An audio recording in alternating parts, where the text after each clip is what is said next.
अब ये थोड़े बड़े लोक देवता थे अपने ना, या तो पंचपीर मान लो या बात तेजाजी महाराज और देवनारायण जी महाराज। देव बाबा अब इनके बारे में इतनी जानकारियां नहीं है अपने पास में, थोड़ी कम कम ही जानकारियां। भरतपुर में जगह पड़ती है नंगला जहाज, वहां पर मंदिर है इनका।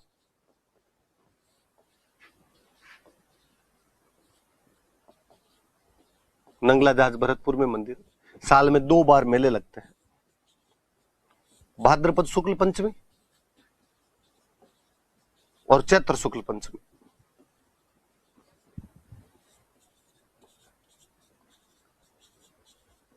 भाद्रपद शुक्ल पंचमी और चैत्र शुक्ल पंचमी को मेले लगते हैं इनके।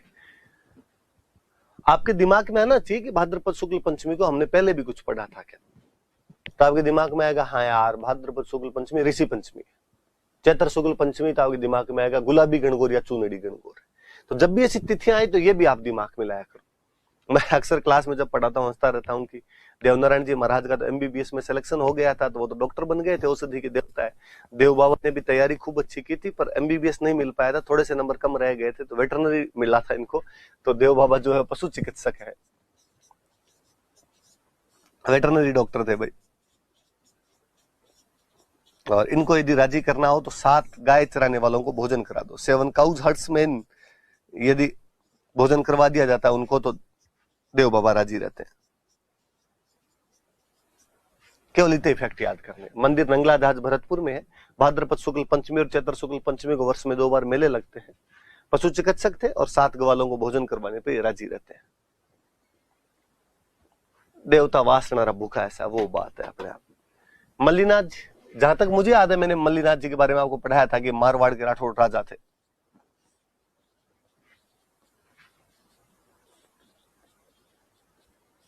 राठौड़ राजा हुआ करते थे, शक्तिशाली राजा थे। कहते हैं इन्होंने फिरोज तुगलक जो कि दिल्ली का सुल्तान था,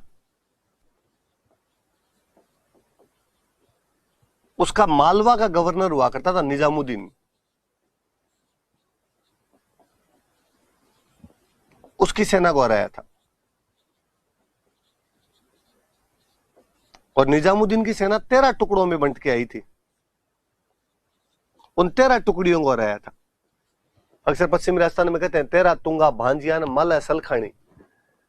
सलखा उनके पिताजी का नाम था मल्लीनाथ जी। तो सलखे के बेटे माला ने 13 तुंगा, 13 जो टीम, 13 जो टुकड़ी आई थी उनको भांज दिया था, भगा दिया था।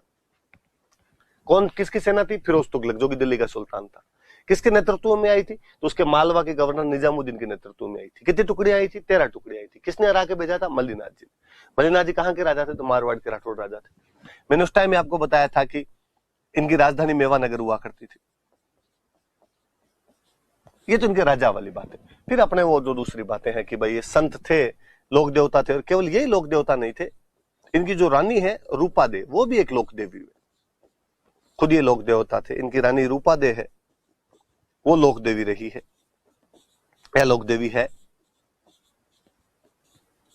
इनके गुरुजी हुआ करते थे उगम सिंह भाटी।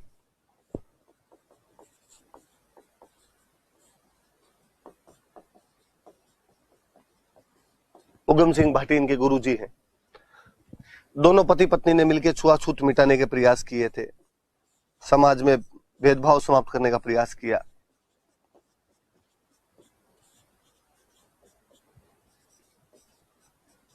कहते हैं मल्लीनाथ जी महाराज ने 1399 में मारवाड़ में बहुत बड़े हरि कीर्तन का आयोजन करवाया था। तो कोई पूछे कब आयोजन करवाया हरि कीर्तन का, तो 1399 में करवाया था। और एक बात और याद रखने वाली सी, इनका मेला लगता है, मंदिर बना हुआ है बाड़मेर में, जगह पड़ती है तिलवाड़ा। वहां तिलवाड़ा में इनका मंदिर है। चैत्र कृष्ण एकादशी से शुक्ल एकादशी तक मेला लगता है।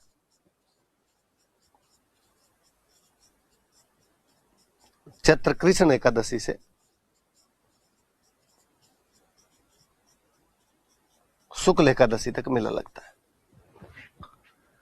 मल्लीनाथ जी जो कि मारवाड़ के राठौड़ राजा थे, जिनकी राजधानी मेवानगर थी, दिल्ली के सुल्तान फिरोज तुगलक के मालवा के गवर्नर निजामुद्दीन की 13 टुकड़ियों को हराते हैं। कालांतर में संत बन जाते हैं। उगम सिंह भाटी को अपना गुरु बनाते हैं। कालांतर में पश्चिमी राजस्थान में इनको तथा इनकी पत्नी रूपा दे की पूजा की जाती है। 1399 में इन्होंने मारवाड़ के सभी साधु संतों को इकट्ठा करके हरि कीर्तन का आयोजन करवाया था। दोनों पति पत्नी ने समाज में भेदभाव दूर करने का प्रयास किया था। तिलवाड़ा में इनका बहुत बड़ा मंदिर है, जहां पर चैत्र कृष्ण एकादशी से लेकर चैत्र शुक्ल एकादशी तक मेले का आयोजन किया जाता है, जो कि पशु मेला है। एक मल्लीनाथ पशु मेला लगता है। मैंने बताया था इनकी वजह से इस क्षेत्र को मालानी कहा जाता है। तो मालानी नस्ल के घोड़े यदि कहीं पे अच्छी तरीके से खरीद बिक्री होते हैं तो वो इस मल्लीनाथ पशु मेले के अंदर खरीद बिक्री की जाती है। ये भाई मल्लीनाथ जी महाराज। आगे आगे एक तल्लीनाथ जी। मैं बात को फिर यहां से शुरू करूं। मल्लीनाथ जी के एक भाई थे वीरमदेव जी। मल्लीनाथ जी ने अपने बाद अपने बेटे को राजा नहीं बनाया, अपने भाई वीरमदेव को राजा बना दिया। ये वीरमदेव गुजरात क्या, नागौर में जोइया राजपूत हुआ करते थे। उन जोइया राजपूतों के खिलाफ लड़ते हुए मारे गए थे। इन वीरमदेव जी के बेटे वे थे, एक का नाम था चुंडा, एक का नाम था गोगादेव। समझना आप बातों को, सुनना थोड़ा सा, कि मल्लीनाथ जी ने अपने भाई वीरमदेव को राजा बनाया था, जो कि नागौर में जोइया राजपूतों के खिलाफ लड़ते हुए मारे गए थे। वीरमदेव का एक बेटा था चुंडा, एक बेटा था गोगादेव। ये जो चुंडा था ये तो आगे मारवाड़ के राजा बनते हैं आपके, जिनके बारे में हम हिस्ट्री के अंदर पढ़ चुके हैं कि इंदा प्रतिहारों ने अपनी राजकुमारी की शादी इनके साथ की थी और मंडोर दहेज के अंदर दिया था। जिन्होंने अपनी बेटी हंसाबाई की शादी मेवाड़ के राणा लाखा के साथ की थी। वो तमाम बातें हमने हिस्ट्री के अंदर पढ़ी है। इन चुंडा के एक भाई और हुआ करते थे गोगादेव। गोगादेव राठौड़ का दो, राठौड़ वंश के थे। तो ये बाद में इन जोइयों से बदला लेते हैं अपने पिता की हत्या का। इन जोइयों को मारते हैं, युद्ध करते हैं, हराते हैं इनको, अपने पिता की हत्या का बदला लेते हैं। और पिता की हत्या का बदला लेने के बाद इनको लगा कि अब ये दुनिया, ये महफिल अपने काम की नहीं है। गोगादेव राठौड़ जो कि शेरगढ़ का सामंत हुआ करता था, शेरगढ़ के थे, जोधपुर में शेरगढ़ नाम की जगह पड़ती। एक भाई राजा बन जाता था, बाकी भाइयों को ठिकाने दिया करते थे। शेरगढ़ वाला ठिकाना दिया हुआ था। चुंडा के छोटे भाई थे, जाते हैं जोइयों से बदला लेते हैं। उसके बाद नाथ संप्रदाय ज्वाइन कर लेते हैं, गुरु बनाते हैं अपना जलंधर नाथ जी को। तो जलंधर नाथ जी इनके गुरु थे। जालोर के अंदर एक जगह पड़ती है पांचोटा, वहां पर इनका मंदिर है। ओरण का देवता कहते हैं इनको।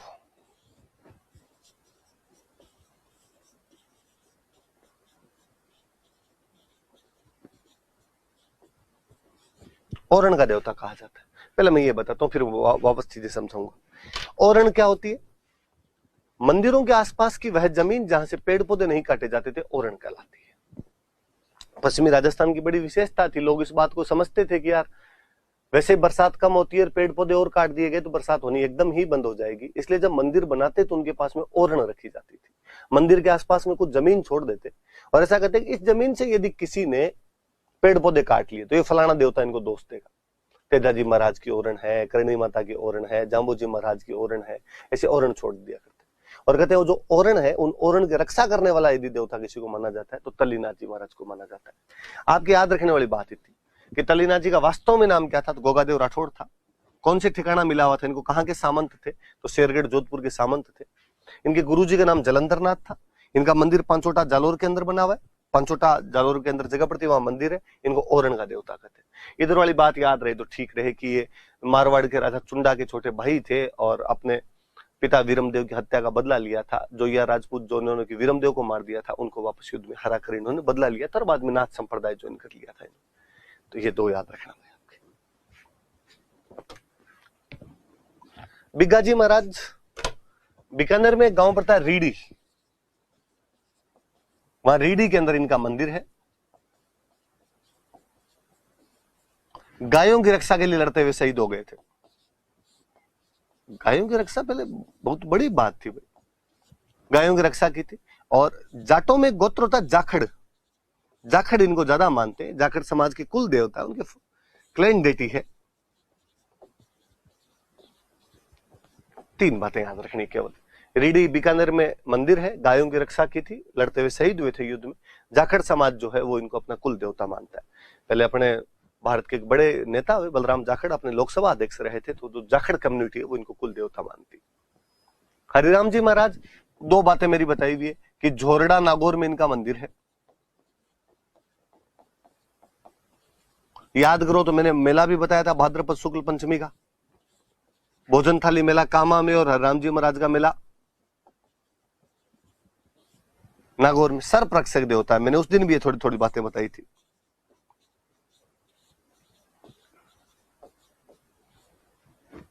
जैसे तेजाजी महाराज है, जैसे गोगा जी महाराज है, वैसे हरराम जी महाराज भी सर्परक्षक देवता है।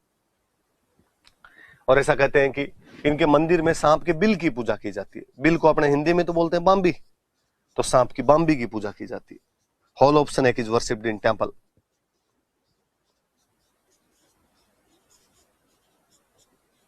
सांप की बस बाम्बी की पूजा करते। 4 बात। झोरड़ा नागौर में मंदिर है, भाद्रपद शुक्ल पंचमी को मेला लगता है, सर्परक्षक देवता है और सांप की बाम्बी की पूजा की जाती है। केसरिया कुंवर जी एक साथ ही मैंने इसलिए लिख दिया कि दोनों सर्परक्षक देवता राम जी, वो ये गोगा जी के बेटे थे। दोनों बाप बेटे ने एक ही ब्रांच के अंदर MBBS किया था। गोगा जी महाराज भी सर्परक्षक देवता है और केसरिया कुंवर जी भी सर्परक्षक देवता है।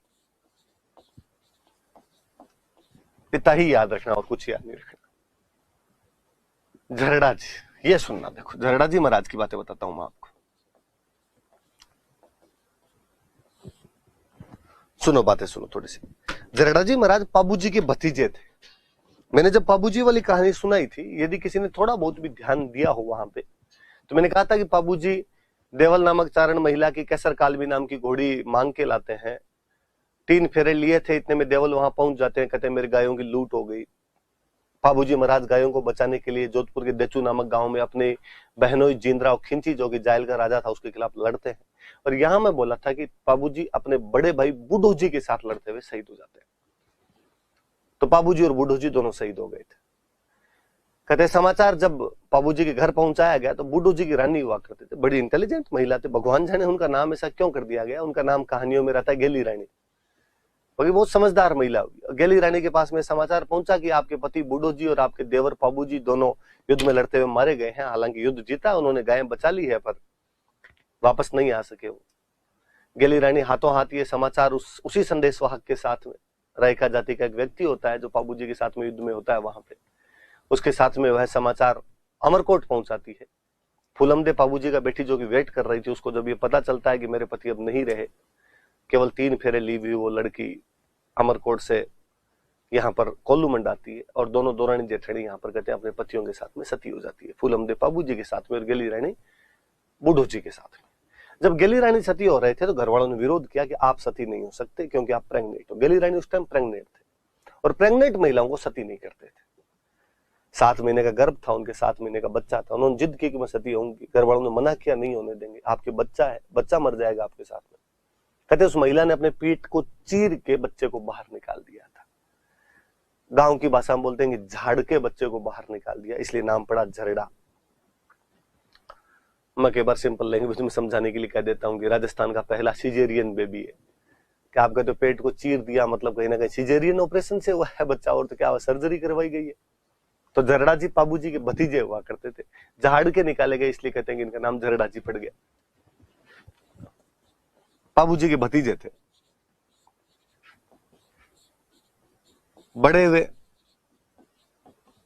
बड़े होने के बाद इनको पता चला कि यार मेरे पापा को और मेरे चाचा जी को तो मेरे फूफा जी ने मार दिया था, जिंदराव खिंची ने मार दिया था। कहते हैं जाते हैं बाद में जिंदराव खिंची को मार देते हैं, अपने फूफा जिंदराव खिंची को मारकर अपने पिता और चाचा की हत्या का बदला लेते हैं।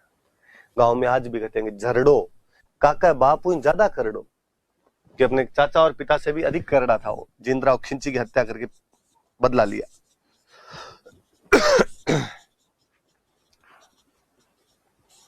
जिंदराव खिंची की हत्या की और पिता व चाचा की हत्या का बदला लिया।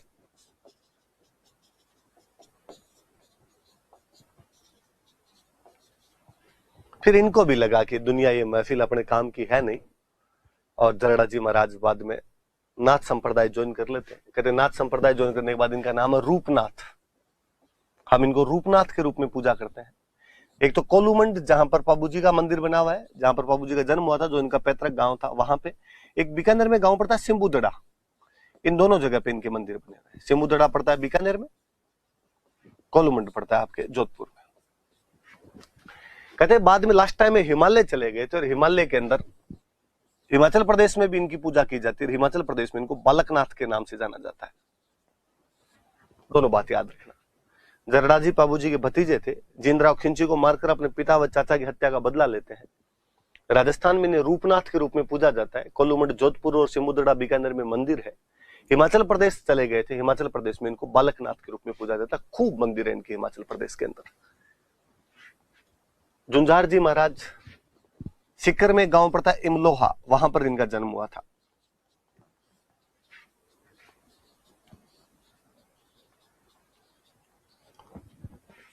सीकर में गांव पड़ता है शालोदड़ा, वहां पर इनका मंदिर है।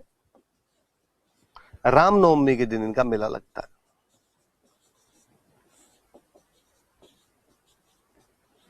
रामनवमी को इनका मेला लगता है।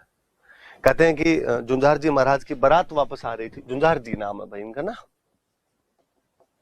बारात वापस आ रही थी, अपने दुल्हन को लेकर वापस आ रहे थे।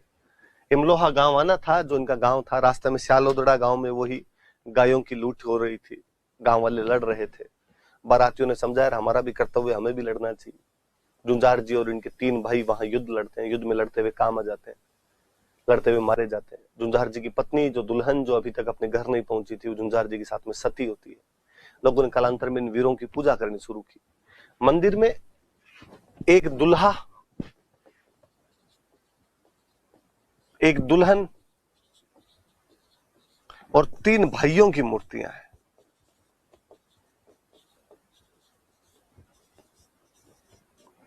एक दूल्हा कौन? झुंझार जी। दुल्हन कौन? झुंझार जी की वाइफ। 3 भाई कौन? झुंझार जी के भाई। कोई आपसे पूछेगा कि कौन से मंदिर में दूल्हा दुल्हन तथा 3 भाइयों की मूर्तियां लगी हुई है, तो झुंझार जी के मंदिर में लगी हुई है। कहां पर है? शालोदड़ा सीकर। जन्म कहां पर हुआ था? इमलोहा में। शालोदड़ा में इनका मंदिर है। रामनवमी के दिन मेला लगता है। रामनवमी का सावा होता है, ब्याह शादियां वैसे ही होती है। तो एक दूल्हे की मूर्ति, एक दुल्हन की मूर्ति, 3 भाइयों की मूर्तियां झुंझार जी के मंदिर में। मामा देव, हम इनको कहते हैं कि हमारे बरसात के देवता है, वर्षा का देवता माना जाता है। कहते हैं इनका मंदिर नहीं होता। जब भी वर्षा नहीं होती है तो गांव के बाहर इनका एक तोरण बना होता है, उस तोरण की पूजा की जाती है। और वो तोरण की पूजा भी गांव के बाहर की जाए। गांव से बाहर तोरण की पूजा की जाती है। ऐसा कहा जाता है इनको राजी करना है तो आपको भैंसा काटना पड़ेगा, भैंसे की बलि देनी पड़ेगी। मगर डोकरा ठीक है भाई, बकरे से तो राजी नहीं हो, डायरेक्ट भैंसे की बलि मांगते हैं। कि मामा देव जी वर्षा के देवता है, मंदिर नहीं होता है, बल्कि गांव के बाहर इनके तोरण की पूजा की जाती है। पर इनको राजी करने के लिए भैंसे की बलि देनी पड़ती है। वीर फत्ता जी, जालोर में गांव पड़ता है संथू, वहां पे मंदिर है। युद्ध में लड़ते हुए काम आए थे। भाद्रपद शुक्ल नवमी को मेला लगता है। थोड़ा सा यदि ध्यान देंगे आप तो तेजाजी महाराजवाल दशमी से 1 दिन पहले की बात है, भाद्रपद शुक्ल नवमी।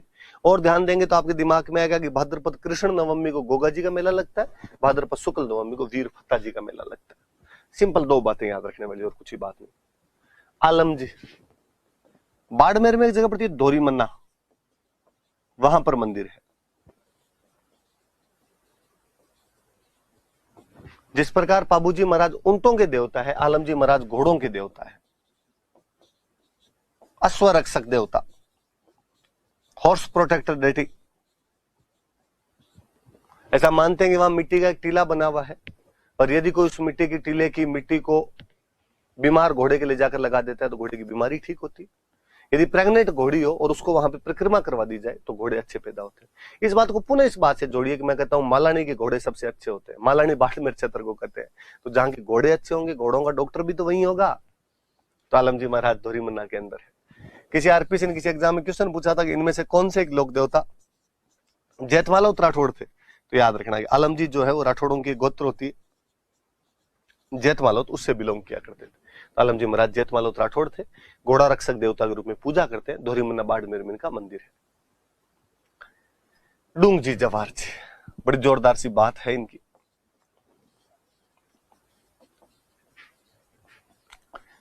काका भतीजा थे। सिक्कर में गांव पड़ता है बाठोट पाटोदा,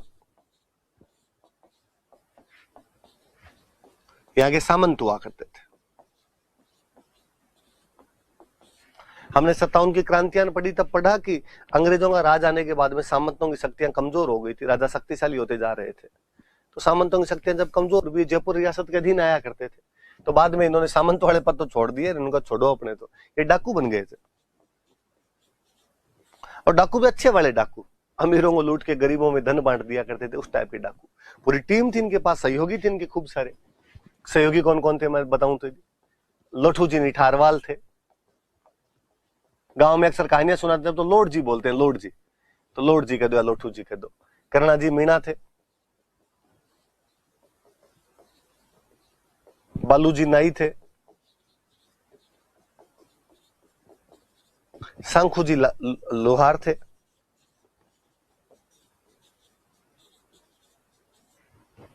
पूरी टीम वो हुआ करती थी, अमीरों को लूटते और गरीबों में धन बांट दिया करते। इसलिए लोगों ने बाद में इनको मानना और शुरू कर दिया था, अरे एक बड़े जोरदार आदमी। और ऐसा कहा जाता है कि एक बार डूंगर सिंह रामगढ़ नाम की एक जगह पड़ती है शेखावाटी में, वहां के सेठ को लूटने के लिए गए थे, वहां पुलिस गिरफ्तार कर लेती। गिरफ्तार करके इनको आगरा की जेल के अंदर बंद कर दिया गया। उस आगरा की जेल में बंद कर दिया तो इन बाकी साथियों को लगा यार सरदार तो पकड़ा गया, तो गैंग खत्म हो गई इनकी। थोड़े दिनों बाद में होली का त्योहार था। होली के त्योहार पे बाकी वाले सारे लोग, जवाहर जी, करणो जी, लोठू जी, बालू जी, शंखू जी, ये सब बैठे बैठे और घर में होली की मजाक सजाक कर रहे, दारू वारू पी रहे, कोई वहां बैठे बैठे। डूंगर सिंह वाइफ को बहुत बुरा लगा, डूंग जी का नाम डूंगर सिंह था पूरा। वो आई और उसने आके इनको डायलॉग सुना दी। उसने कहा शर्म नहीं आती, तुम्हारा सरदार वहां जेल के अंदर बंद बैठा है और तुम लोग यहाँ पे बैठ के दारू पी रहे हो। नहीं छुड़ाया जाए उस आदमी को, अंदर बैठ जाओ चूड़ियां पहन के, मैं छुड़वा लाऊंगा। लुगाई बेइज्जती करे तो दारू उतर जाए भाई। सबको जोश आया, वापस टीम को इकट्ठा किया, यहाँ से आगरा गए और आगरा किले के पास जाके बैठ गए।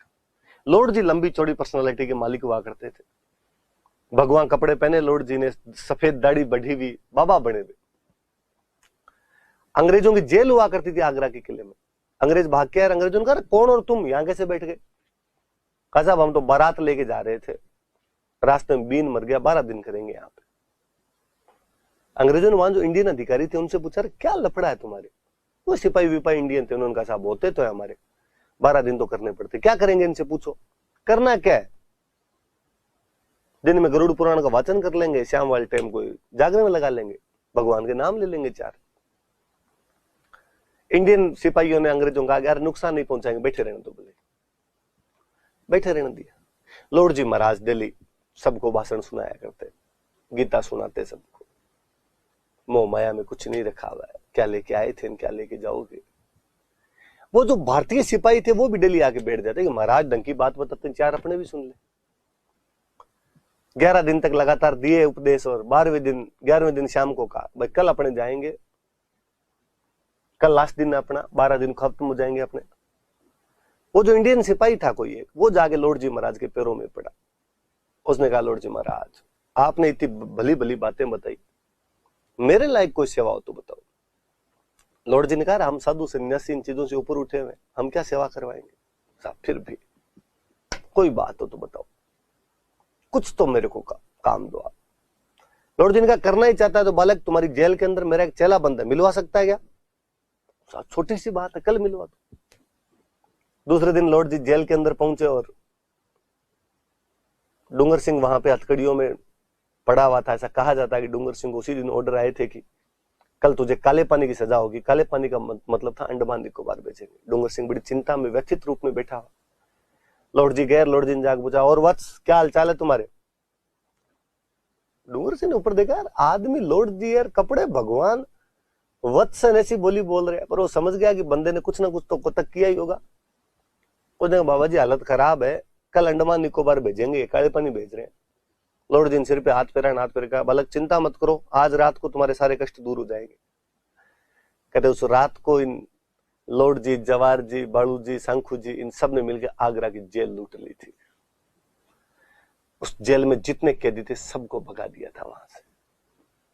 बाहर निकले और डूंगर सिंह ने कहा रहे इन अंग्रेजों ने गिरफ्तार किया था, मेरे सीने में अंग्रेज धधक रहे हैं। आते टाइम रास्ते में अंग्रेजों की नसीराबाद छावनी लूट गए थे। अंग्रेजों को इस प्रकार से यदि किसी ने चैलेंज किया था तो वो ये डूंग जी, जवाहर जी, लॉर्ड जी, करुणा जी वाली टीम थी। कालांतर में लोगों ने इनको पूजना शुरू कर दिया, लोग देवता के रूप में पूजते हैं। पिछली बार मेंस में क्वेश्चन था, डूंग जी, जवाहर जी के बारे में आप क्या जानते हैं, तो याद रखना भाई सारी बातें। तो इन्होंने आगरा की जेल लूट ली थी, अंग्रेजों की नसीराबाद छावनी लूट ली थी,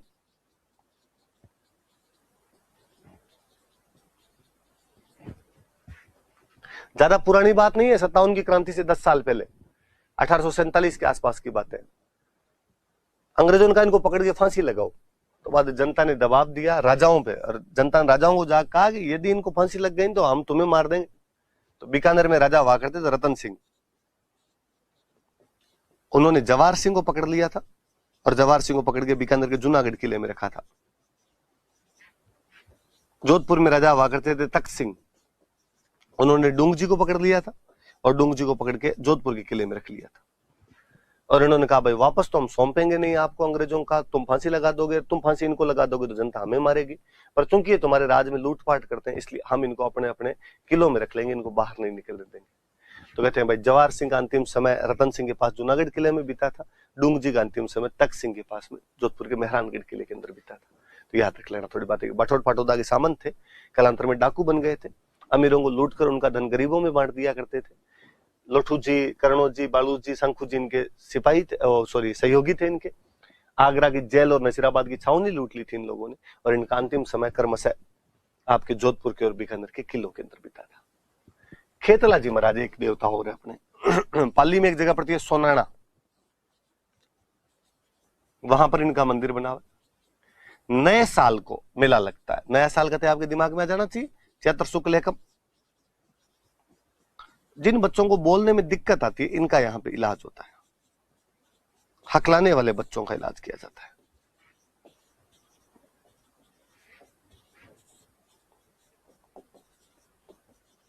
children who stammer are treated here, हकलाने वाले बच्चों का इलाज होता है। ये खेतला जी महाराज, ये अपने मुख्य देवता है। कल्ला जी राठौड़न, कई मैंने बीच में हिस्ट्री पढ़ाई तब मैंने पढ़ा दिए थे कि 4 हाथ वाले देवता है, अकबर के खिलाफ लड़ते हुए मारे गए थे तीसरे साके के दौरान, जयमल के कंधों पर बिठाकर युद्ध किया था। तो 1-2 बातें वहां आ गई थी, बाकी जो मुख्य देवता है वो हमने पढ़ ली। आप याद करना सारे के सारे देवता, क्वेश्चन पूछ ही लेते हैं, प्रिया मेंस में कोई ना कोई क्वेश्चन बन ही जाता है। Thank you.